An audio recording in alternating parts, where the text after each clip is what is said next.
so once your clay pieces can hold its shape a little bit better, then you want to score all the edges. And I already prepped this up all the way around because I know all of these edges will be touching. So let's slip now after we score, attach,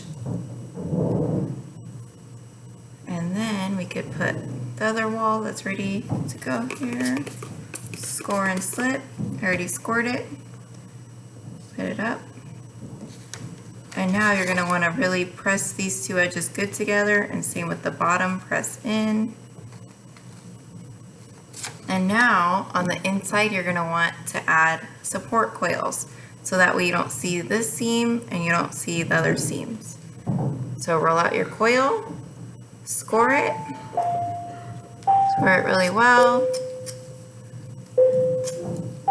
and then you can put this in there and attach, and I'll show you in a minute.